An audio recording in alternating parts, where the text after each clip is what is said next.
Things that you didn't know about dark web. Hello lovely YouTube family. Today we're going to talk about things that you didn't know about the dark web. You really don't want to miss this.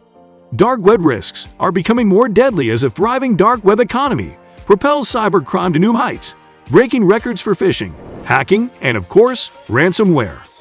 This surge of cybercrime is putting even more strain on already overburdened cybersecurity professionals. However, there is a lot of misinformation about the dark web out there that is intended to scare rather than inform.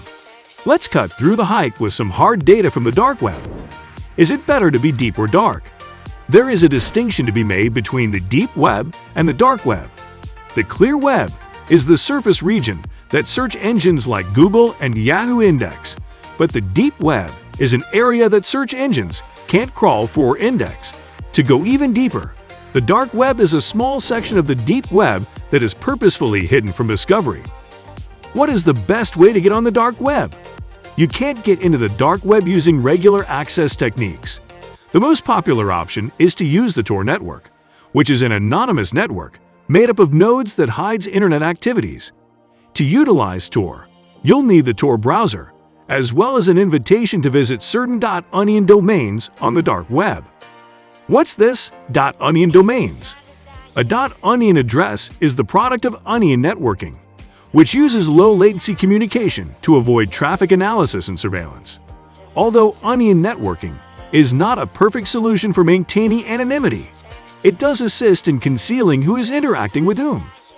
What is the best way to get on the dark web? Hackers, police enforcement officers, and cybercriminals used to have exclusive access to the dark web. However, new technologies like encryption and the Tor anonymization browser software now allows anyone to go dark if they so desire. The Tor network browser, from the Onion Routing Project, allows users to visit websites with the Onion Registry Operator. This browser was created by the United States Naval Research Laboratory in the late 1990s. An early version of Tor was built to disguise espionage communications, recognizing that the nature of the internet implied a lack of privacy. The framework was eventually repurposed and made public in the form of the browser we know today.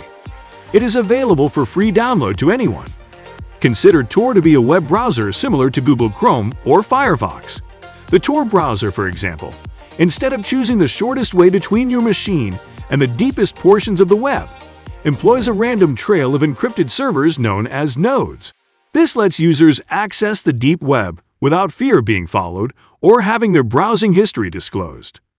Sites on the deep web also employ Tor or comparable software like I2P, the Invisible Internet Project, to keep their identities hidden, so you won't be able to figure out who's running them or where they're housed. Is it against the law to use the dark web? Simply, accessing the dark web is not unlawful. In fact, certain usage is totally legal and contributes to the dark web's usefulness. On the dark web, there are 3 distinct advantages to using it. Anonymity of users. Services and websites that are almost untraceable. Both users and suppliers have the ability to engage in criminal behavior.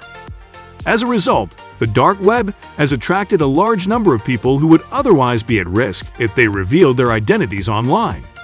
These covert sites have been frequented by victims of abuse and persecution, whistleblowers, and political dissidents. However, these advantages can easily be extended to individuals who wish to behave outside the bounds of the law in other openly criminal ways.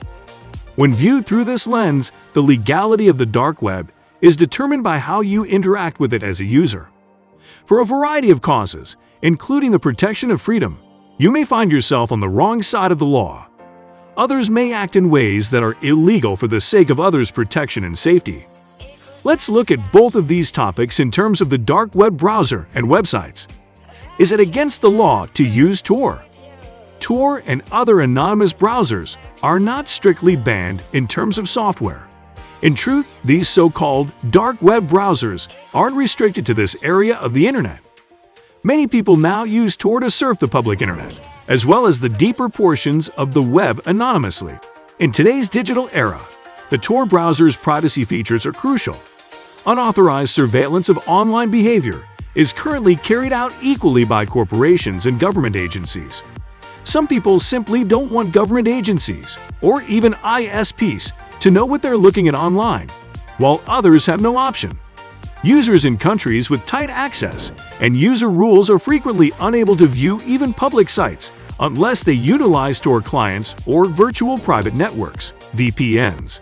Regardless of the legality of Tor, you can still engage in unlawful activities that could lead to your arrest. Tor could be used to pirate copyrighted content from the deep web, distribute illegal pornography, or act in cyber terrorism. Using a legal browser will not bring your conduct into compliance with the law. Is it unlawful to use and access sites on the dark web? The dark web is a bit more of a gray area on the network side. The usage of the dark web usually indicates that you are attempting to engage in activities that you would not be able to do in the open. So here are the things that you didn't know about the dark web. 1. It's not just drugs. Following an inquiry by U.S. officials, the underground bazaar Silk Road, one of the largest hidden under the Tor network, was shut down. The dark web, on the other hand, has a lot more retailers selling their items. While narcotics are the most typical item purchased in the clandestine area, you can also buy a variety of other illegal items. If you have the bucks, you may find weapons, porn, counterfeit money, and phony identities, hacked accounts, and even hitmen. It's also possible to send a SWAT team over as a prank if someone bothers you. 2. It's also a sort of eBay for unusual stuff. With a brief search, I was able to purchase lifetime Netflix memberships, old consoles, Apple, emulators and DVDs, a car or two, and bulk weight reduction medications. Technology is also popular. If you know where to search, you may find a plethora of products, both counterfeit and seemingly genuine. 3. More than just buying and selling is done on the dark web. There are potentially thousands more private .onion addresses stored that go beyond marketplaces, including so-called ethical hacking and political forums, archives of illegal publications, and suggestions on how to care for your cat. 4. Trading is far from risk-free or secure. Buying inexpensive designer goods on the clear web or sinking a few bitcoins into acquiring illegal items over the dark web are both risky endeavors. Vendors and sellers may try to stay out of the way of law enforcement on the dark side of the internet. But that doesn't mean scams don't happen. Scammers and quick grab-and-run tactics abound, especially because there's no mechanism to track down failed sales through the legal system. 5. Purchasing and selling on the dark web. How do you trade if you don't have any bank accounts?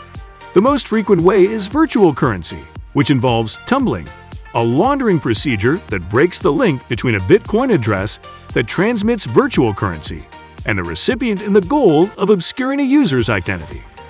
Some suppliers provide escrow services, which store Bitcoin in trust until products are delivered and both parties are satisfied. However, this step is dangerous due to the volatility of Bitcoin's value. 6. Keeping an eye out for prying eyes. Aside from Tor and VPNs, a handful of buyers and sellers use Tails, a free program that can be run from flash storage and provides end-to-end encryption for browsing sessions. Vendors and dealers will frequently conduct business using public Wi-Fi networks to hide their tracks. 7. For dark web transactions, Reddit is used as a communication channel. Reddit is the finest clear website for bouncing around and learning a little about the darker, nastier sides of the internet. While it is far from extensive, dark web vendors and consumers can communicate in subforums about news, ideas, and seller reviews. There's also advice on how to clean house, set up safe drop zones to pick up things ordered on the dark web, and what to do if you fear the cops are watching you. This brings us to the end of our video. I hope you enjoyed it. Hit like if you did, and don't forget to subscribe to our channel so that you don't miss any of our videos in the future. Also, watch the 2 videos that are on your screen because I'm sure you'll love them.